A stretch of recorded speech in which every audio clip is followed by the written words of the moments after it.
League पर कानून संसद में पास हो चुका है, लेकिन इस पर जो स्टूडेंट्स, वो छात्र जिन्होंने जंतर मंतर पर प्रदर्शन किया था लगभग 1 महीने तक, उनका क्या कहना है इस पेपर लीक बिल के अगेंस्ट में या फेवर में, सीधा उनसे जानते हैं। What are your thoughts about the bill, about the law now which has been enacted? अब पार्लियामेंट में बिल बन चुका है, आपको लगता है कि अब पेपर लीक नहीं होगा? ऐसा I feel that even after the resignation of mister Dharmendra Pradhan, जो एजुकेशन मिनिस्टर थे हमारे, उनके आई डोंट थिंक कि उनके रेजिग्नेशन के बाद भी कुछ बदला है। देखिए, कानून तो आते जाते रहते हैं। बेसिकली आप इम्प्लीमेंट किस तरह से करते हैं, क्या उनके अंदर कमियां है, खामियां है, आप किस तरीके से उनको देखते हैं। गवर्नमेंट भी वही है, मिस्टर हमारे नरेंद्र मोदी जी भी वही हैं, अमित शाह भी वही हैं, तो मुझे नहीं लगता कोई ऐसा बड़ा इम्पैक्ट है पेपर लीक के बाद का। कानून को मजबूत करना चाहिए। कानून भले ही बन जाए लेकिन उस पर सरकार अप्लाई नहीं करता है, धंधाली चलती है, बहुत कुछ चलता है और स्टूडेंट्स को पता भी नहीं चलता है कुछ। और हमें भी अभी ये बिल का पारित अभी हमने देखा नहीं, तो मुझे इतना पता नहीं है उसके बारे में। मैं ज़्यादा कुछ नहीं कहूँगा, बस यही कहूँगा जो भी हो अच्छे से हो और लीगली तौर पे हो, ऐसा धंधाली ना हो। कानून मैटर कैसे करेगी? जब आप अगर एनटीए की बात करते हैं तो एनटीए ने लगभग जितने अधिकतर एग्ज़ाम करवाए हैं, पेपर लीक की समस्या आती रही है। तो जब तक आप एनटीए में सुधार नहीं लाएंगे, कानून तो हमेशा बनते हैं, बिगड़ते हैं, बनाए जाते हैं। जैसा कि आप हमें बता रहे थे कि पेपर लीक होने से प्रॉब्लम नहीं है, पेपर लीक होने के बाद जाके एक टीम बैठेगी जो डिसाइड करेगी कि क्या होगा, कि इस पे किसने किया है, किसने नहीं किया है। तो आई फील कि ऐसा बहुत बड़ा इम्पैक्ट नहीं आया है पेपर लीक बिल के बाद भी। 2017 से लगभग 70 प्लस पेपर लीक हुए हैं। आप बताइए, जो गवर्निंग बॉडी है, हर मतलब स्टेट की अलग अलग गवर्निंग बॉडी होती है, वो बॉडी जिम्मेदार नहीं लेती कि पेपर हमारी वजह से लीक हुई है। आप कानून कितने भी बना दो, कड़े बना दो, सख्ती से बना दो, आखिरकार वो एक पटल पे ही रह जाती है। वो कानून हकीकत में काम नहीं करती है। अगर काम ही करना है ना, तो अपने एडवाइजरी बॉडी ठीक करो। जैसे एनटीए ने किसी भी अधिकतर एग्जाम को कंडक्ट कराने में सफल नहीं हुई है, अब मानो या मत मानो। प्रांजलि, आपका पेपर लीक जो कानून पास हुआ पार्लियामेंट में, उस पर आपका क्या कहना है? कई सारे स्टूडेंट्स कह रहे हैं कि कानून काफ़ी नहीं है, एक्सपर्ट्स कह रहे हैं कि और भी कुछ होना चाहिए, स्ट्रक्चर मजबूत होना चाहिए, फाउंडेशन मजबूत होनी चाहिए, लेकिन एज अ स्टूडेंट आपका क्या कहना है? क्योंकि छात्रों ने सबसे ज़्यादा वॉइस किया था जंतर मंतर देखिए, पे। ये जो बिल पास हुआ है उसका क्या है कि ये 2023-24 में पहले पास हो चुका था, उसमें संशोधन हुआ है। उसमें ये प्रावधान है कि आपको 10 साल की जुर्माना होगी और कुछ 10 करोड़ का 10 जुर्माना और करोड़ 10 10 साल साल की की जेल। हाँ 10 साल की जेल। उस मुझे लगता है कि ये इससे पहले उत्तर प्रदेश में भी एक कानून बना था परीक्षा रोकने के लिए, उसमें 1 करोड़ का जुर्माना है। करेक्ट। लेकिन अगर आप किसी भी कानून को जुर्माने के तहत देखेंगी तो ऐसे नहीं होता है। आपको किसी भी कानून के लिए उसके प्रॉपर मतलब संस्था जो होती है उसको बनाना होता है। आपने कानून बना दिया, लेकिन जैसे कोई इंस्टीट्यूशन है उसके अंदर की व्यवस्थाएं पहले देखनी होंगी। जैसे हम हायर एजुकेशन की बात करते हैं, जेएनयू की बात करते हैं, तो जैसे ब्यूरोक्रेसी के लिए एक अच्छा सा हमारे पास सिस्टम है अपॉइंट करने के लिए। ऐसे ही मुझे लगता है कि यूनिवर्सिटी सिस्टम में सबसे पहले तो जो असिस्टेंट प्रोफेसर हैं उनको अपॉइंटमेंट करने के लिए एक फेयर एग्ज़ाम होना चाहिए, रिटन होना चाहिए, मतलब प्रॉपर तरीके से होना चाहिए जो जो मतलब रिक्वायरमेंट है। ये तो मैं बोलना चाहती हूँ। दूसरी बात ये है कि जो मतलब कानून बना है वो इसलिए पर्याप्त नहीं है कि इससे पहले भी काफ़ी कानून बने हुए थे। अगर 2024 वाला कानून इतना ही काम कर रहा था तो 2024 ये जो 26 में पेपर लीक हुआ नीट का, वो नहीं होना चाहिए था। यदि कानून काफ़ी होता तो मतलब मुझे नहीं लगता कि किसी कानून के पास होने से चीज़ें रुक जाएंगी, पर हाँ थोड़ा कम ज़रूर होंगी। पर मैं ये कहना चाहती हूँ कि सरकार को थोड़ा संस्थाओं पर भी काम करना चाहिए। What's your overall view and perception about the bill? When it comes to perception, the least that can be done is like we can acknowledge that at least the government has taken a step about it. But my concern is that step enough? Because the entire premise of the student protests was not simply about paper leak, but it was to secure their future. If we are just simply putting a band-aid on the wound, it will not hold it for much longer. So this bill is the minimum that the government could do, but but how it pans out, it remains to be seen. And the way things are functioning, like the bill was passed yesterday, and today we got the news that in Odisha an exam medical paper was leaked. So it puts into question whether people who are like indulged in this syndicate, are they worried about this bill, that will they have to bear the repercussions? Because if the exam paper is being leaked despite the bill being passed, then it sends out the message that whatever measure that the government is taking, the mafia, the syndicate that is indulged in this paper leaking business, they're not scared of the government. So it gives a strong statement that the very disease that government is going out to like ameliorate, they are not scared of government, and it is a strong statement, especially from Odisha, because Dharmendra Pradhan comes from Odisha. And if they are not scared, so I wonder if it goes to bigger mafia which deals at the central level or bigger examinations, how are they going to? Gaurav Gogoi ने बोला 2024 में जब NEET UG की controversy हुई थी तब भी paper leak हुआ था, उसके बाद सरकार ने कानून बनाया था, वो भी नहीं टिका, तब भी पेपर लीक हुआ 2026 में। तो लगातार ये मांग लोग कर रहे हैं, कई सारे एक्सपर्ट्स ने भी ये बात कही कि सरकार फेल हुई है रिफॉर्म लाने में। क्या आप छात्रों को भी लगता है कि एजुकेशन सेक्टर में वो रिफॉर्म आ ही नहीं पा रहा है जिसको लेकर के छात्र सोच रहे थे कोई रिफॉर्म आए, एजुकेशन की बुनियाद मजबूत हो, सरकार कुछ ऐसा करे कि जब छात्र एग्ज़ाम सेंटर में बैठे तब वो निश्चिंत बैठे कि अब व्हाट्सएप पे कोई पेपर नहीं आने वाला है, हम बैठे हैं देने के लिए, अब पेपर लीक नहीं हुआ है। तब देखिए सीजेपी के प्रोटेस्ट के बाद अब धर्मेंद्र प्रधान का रिज़ाइन हुआ है, तो अब देखते हैं लोगों को क्या होता है, इससे कुछ बेनिफिट आता भी है कि या फिर सिर्फ धर्मेंद्र प्रधान का रिज़ाइन ऐसे ही वेस्टेज चले जाता है। वो देखना पड़ेगा कि अब क्या होता है आगे जाके। कुछ स्टूडेंट्स हमने बात की, उन्होंने कहा कि समस्या सारी एनटीए की है, आप एनटीए को अबॉलिश करिए। आपको भी ऐसा लगता है? एनटीए देखिए, कोई संस्थान बुरा नहीं होता है, कोई संस्था बुरी नहीं होती है, उसके जो काम करने वाले लोग होते हैं वो भ्रष्ट होते हैं। जैसे जेएनयू, हम जेएनयू की बात कर रहे हैं, जेएनयू पूरा संस्थान को हम बर्बाद नहीं कह सकते ना, यहाँ के जितने भी यहाँ के एम्प्लॉयमेंट है, सब एम्प्लॉई हैं, उनको कुछ नहीं कह सकते।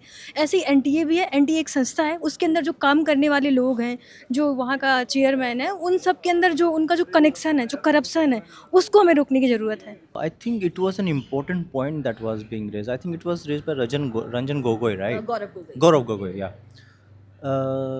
I appreciate his taking this stand, because most students only see the exam leak or only the exam. However, the actual question should be asked to NTA, whether it has justified its existence of conducting the exams fairly, and if it has not, then why should it let continue its existence? Because earlier mechanisms were working fine. They might have needed some reforms in that, but to overhaul something like that and to replace it with something that functions below the par, then it seriously raises questions on the intentions of the establishment in that sense. Because there is a popular saying like, you don't fix that something is not broken. एक और बात, जैसे कि सरकार कह रही है कि इस कानून में जो दोषी होंगे, पेपर लीक जो करेंगे, वो जो माफिया होंगे, ऑफेंडर्स होंगे, उनको 10 साल तक की जेल की सज़ा होगी, 10 करोड़ तक का फाइन होगा। लेकिन अपोजिशन लीडर ये कह रहे हैं कि सरकार तो ये अज्यूम कर रही है कि पेपर लीक होगा तो उसके बाद ये कड़े कानून काम में आएंगे, लेकिन जो एग्ज़ाम सेंटर हैं, जो कंडक्ट कराते हैं, उनको लेकर के अपोजिशन कह रहा है कि इस बिल में कुछ भी नहीं है। क्या आप छात्रों का भी ये मानना है कि ये कानून काफ़ी है, इससे डर जाएंगे paper leak mafia, paper leak नहीं होगा, 50 लाख तक का फ़ाइन, 10 करोड़ तक का फ़ाइन, ये सब काफ़ी है? वही जैसा हम ये सिर्फ यही एक यही लॉ नहीं है ना कि पेपर बिल लीक से ही कुछ हो गया उसके बाद ही कुछ करें।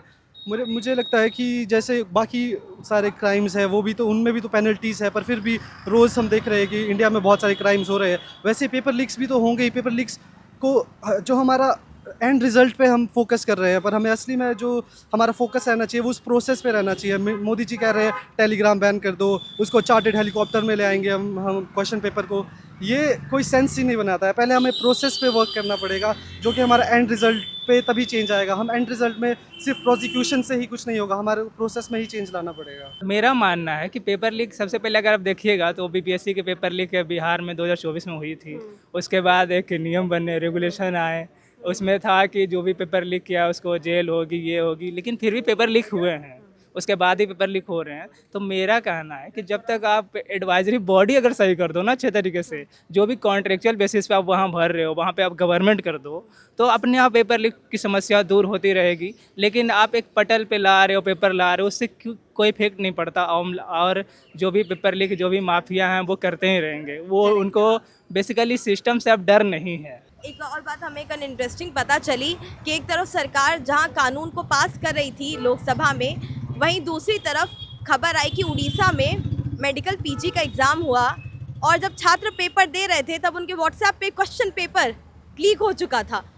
तो मतलब एक तरफ कानून बन रहा था, दूसरी तरफ उड़ीसा से पेपर लीक की खबर सामने आ रही थी। Ma'am this is the part of A game of, क्या को बोलेंगे मैम, ये एक नीचे सरकार की एक गलती है जिसकी वजह से ये आज के डेट में पेपर लीक्स हो रहे हैं, स्टूडेंट इससे फेलियर्स हो रहे हैं, स्टूडेंट सुसाइड कर रहे हैं, इससे बहुत बड़ा मेजर इम्पैक्ट पड़ रहा है लोगों पे, स्टूडेंट्स पे जो नीट का एग्ज़ाम इतने मेहनत करके 4-4, 3-3, 2-2 साल अपना दे रहे हैं, फिर भी जाके वहाँ पे पेपर लीक हो जा रहा है। तो ये बहुत ही बड़ा इम्पैक्ट है गवर्नमेंट पे जो ऐसा हो रहा है। शौर्य, पेपर लीक को लेकर के उस पर जो कानून बना है उस पर आपके क्या विचार हैं? हाँ जी, मेरा विचार ये है कि सिर्फ कानून से ही कुछ नहीं होगा। कानून तो पहले भी बहुत सारे बने हैं इस देश में, लेकिन कानून की इम्प्लीमेंटेशन बहुत ज़रूरी है। और एक इम्प्लीमेंटेशन कैसे होगी ये कानून इस पे निर्भर करता है कि क्या करेगा कानून। तो इम्प्लीमेंटेशन हो पाएगा इस कानून से? इम्प्लीमेंटेशन इस कानून से मुझे लगता है कि अगर सरकारी एजेंसीज चाहेंगी तो हो पाएगा, बिल्कुल हो पाएगा। लेकिन ये चाहने पे, क्योंकि कानून तो हमारे देश में बहुत अच्छे हैं, और आप पूरा कॉन्स्टिट्यूशन भी देखेंगे तो it is one of the best constitution. But ये इम्प्लीमेंट किस तरीके से होता है ये इस पे निर्भर करता है। लेकिन क्या आपके अनुसार करना चाहिए सरकार को? मेरा कहना है जो भी अभी जैसे एडवाइजरी बॉडी ठीक करने में एक मेन संकट ये है कि सरकार जितने भी एडवाइजरी बॉडी अधिकतर जगह कॉन्ट्रेक्चुअल बेसिस पे भर्तियां हो रही है।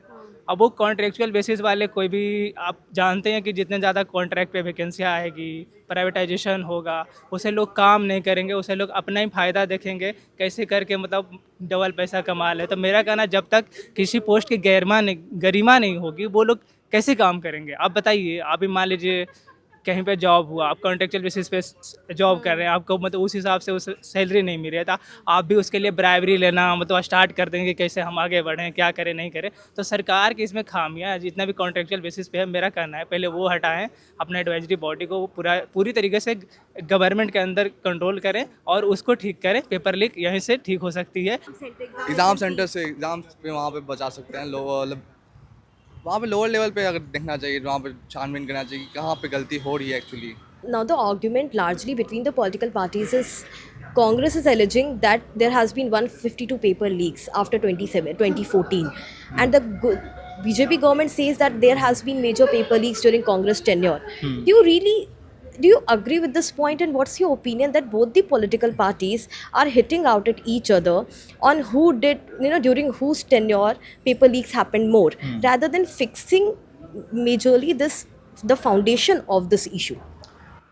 I think this is a very problematic premise because it's not an either-or situation. Like, you are a culprit, that doesn't justify your mistakes.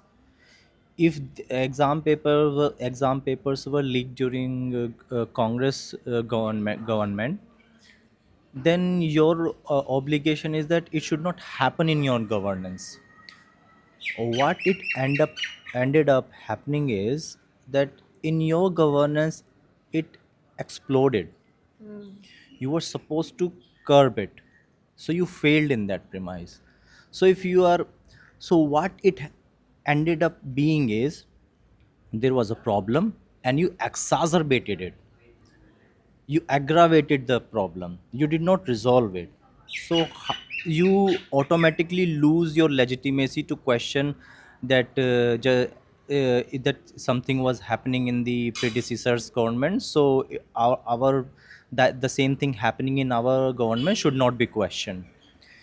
If it is happening at a greater scale and you being in the power, your obligation is more towards ameliorating it rather than shifting the blame to the predecessors. This is a logical fallacy of, you know, shifting the goalpost. You shift your own responsibility to some other point and you engage and you digress the debate. आप किसी exam की तैयारी कर रहे हैं? आप सब JNU के छात्र हैं, आप क्या पढ़ाई कर रहे हैं? मैं यहाँ पे रशियन कर रहा हूँ, यहाँ बैचलर्स रशियन इम्पॉर्टेंट लैंग्वेज, तो यहाँ पे मैं रशियन सीखना हो, बैचलर्स डिग्री है रशियन से, तो मैं वहीं आप भी गए थे जंतर मंतर पे प्रदर्शन जब हुआ था? No ma'am, I am not a cockroach and मैं नहीं गया था एक्चुअली, तो इसलिए मैं अब लेकिन बाकी सपोर्ट था आपका पूरा उस मेरा प्रदर्शन पूरा को? सपोर्ट था नीट के लिए कि हाँ आप नीट के एग्ज़ाम के लिए आप आवाज़ उठाइए, मैं उसके लिए सपोर्ट करता, but it's about a cockroach Janta party and I am not a cockroach, तो मैं नहीं गया था वहाँ पे, बट मैं नीट के स्टूडेंट के लिए वहाँ पे खड़ा था कि हाँ मैं अपने साइट से, अपने इंस्टाग्राम से, अपने व्हाट्सएप से, जहाँ से भी मुझे जहाँ पे हेल्प मिलता मैं अपना कर रहा था। बाकी थैंक यू। जब आप कह रहे हैं कि मैं कॉकरोच नहीं हूँ, मतलब what do you mean by that? क्योंकि जब ये पार्टी बनी तो वो एक जो सीजीआई का एक तंज था कि यू ऑल आर कॉकरोचेस, तो उससे वो ये पार्टी बनी, लेकिन हाल बाद में सब स्टूडेंट्स जम करके पहुँचे वहाँ पे, तो जब आप कहते हैं मैं कॉकरोच नहीं हूँ, तो उससे क्या मतलब? मैम एक्चुअली सूर्यकांत सर ने जब बोला है ये we are all a cockroach, तो मैम जो लेने वाला क्या कहते हैं, जो इससे भड़क जाने वाले पार्टी से वो भड़क गए थे, बट बात यहाँ पे वो कॉकरोच से बात नहीं थी, बात यहाँ पे नीट की पेपर लीक की थी, वहाँ पे मेन मुद्दा वहाँ पे वो उठाना चाहिए था ना। ये कॉकरोच जनता पार्टी एस्टैब्लिश हुआ, फिर वो एक चीज़ और क्या कहते हैं स्पार्कल था कि वहाँ से होना चाहिए था, बट मेन मोटिव तो पेपर लीक था, तो बस उसी पे बात करना चाहिए था, बट ये बात ज़्यादा ही बढ़ा दी गई। इसमें बहुत सारी पार्टीज़ आ गई एंड बहुत सारे दंगे वंगे हुए, जैसे स्टूडेंट में बहुत प्रोटेस्ट में मार भी पड़ी, तो it's not about a party, it's about paper leak. तो आपको लगता है कि वो जब सब लोग वहाँ पे आए छात्र, तो मोटिव तो पेपर लीक था, लेकिन वो जब नेता आने लगे सारे एक के बाद एक, तो वो कहीं ना कहीं डाइवर्ज हो गया इशू, आपको ऐसा लगता है? यस मैम, एक्चुअली सारी पार्टीज़ आ गई, अपोजिशन आ गए, सारे सब चीज़ आ गए मैम, एक्चुअली सब कोलैबोरेट कर लिया और फिर बड़ा सा ही प्रॉब्लम हो गया। कॉकरोच जनता पार्टी का जो उन्होंने प्रदर्शन किया मेरे हिसाब से बहुत अच्छा किया और यूथ की आवाज़ को उठाया कॉकरोच जनता पार्टी ने, तो मेरे हिसाब से जो भी हुआ सही हुआ। एक बात बताइए रणबीर, आपके नोन में कोई दोस्त, कोई रिश्तेदार, कोई है जिसने नीट यूजी का परीक्षा दिया, पेपर लीक के बाद फिर जब री एग्जाम हुआ इसमें दोबारा बैठा, कोई है आपका जानकार? पेपर लीक की समस्या से बिल्कुल मैं भी गुजरा हूँ, मैं भी यूजीसी नेट बताइए, मैं सही में आपका किस्सा जानना चाहती हूँ, आप बताइए। जैसे मैंने भी यूजीसी नेट जून 2024 का एग्ज़ाम दिया था, मेरे एग्ज़ाम भी बहुत अच्छे गए थे, लेकिन बट थी पेपर लीक हो गई, सारी जगह लीक हो गई। और बात है ना, आप जैसे आपने तैयारी की, अब उसी तैयारी को फिर से आपको करना है। एक तो मेंटली प्रेशर इतना होता है, घर से प्रेशर रहता है, गार्जियन का प्रेशर रहता है, दोस्त का प्रेशर रहता है कि इस बार करना ही करना है, लेकिन पेपर लीक हो गया, मान के चलिए अगला बार आपका एग्ज़ाम अच्छा नहीं गया। हर समय आपका परिस्थितियाँ अलग अलग होती है, ये दिमाग हर समय एक जगह से काम नहीं करती है, तो आप अगर सोचिएगा कि कैसे अपने आप को मेंटली फिट रखना है। पेपर लीक एक बहुत बड़ी समस्या रही है, बहुत बड़ी चिंता रही है। अभी मैं दोस्त से रिसेंटली मिला, उसने भी नीट एग्ज़ाम दिया था, तो जब उसने पहले दिया था तब उसका एग्ज़ाम इतना अच्छे नंबर नहीं आए थे, लीक होने के बाद उसके नंबर अच्छे आए, उसका एडमिशन हो गया, तो अभी जस्ट मिला था, तो मुझे उसके लिए अच्छा लगा। लेकिन और दूसरे लोग थे जिनका पहले अच्छा गया था, बाद में अच्छा नहीं गया, तो उनके लिए दुख भी है। रणबीर, मैं बहुत इंटरेस्टेड हूँ जानने में कि जब आपने परीक्षा दी, आपका पेपर लीक हो गया, तो उसके बाद आपने दोबारा एग्जाम में अपीयर हुए, या आपने सोचा अब ये मेंटल प्रेशर मैं नहीं ले पाऊंगा, या ऐसा हुआ? नहीं, वो तो होना ही पड़ता है। जैसे कि आपको भी मान के चलिए हायर एजुकेशन में आने हैं, तो आपको जेआरएफ या यूजीसी नेट करना ही करना पड़ता है, तो वो बैठे थे, लेकिन मेरा बट उतना अच्छा फिर एग्ज़ाम नहीं हुआ। मतलब पहली बार ठीक एग्जाम हुआ था? हाँ, अच्छा एग्ज़ाम था, लगभग अच्छे क्वेश्चन सही थे, लेकिन तो उसमें पेपर लीक हो गया। पेपर लीक हो गया, तो फिर मेंटल प्रेशर प्लस बार बार रिवीजन। अब जानते हैं हिस्ट्री,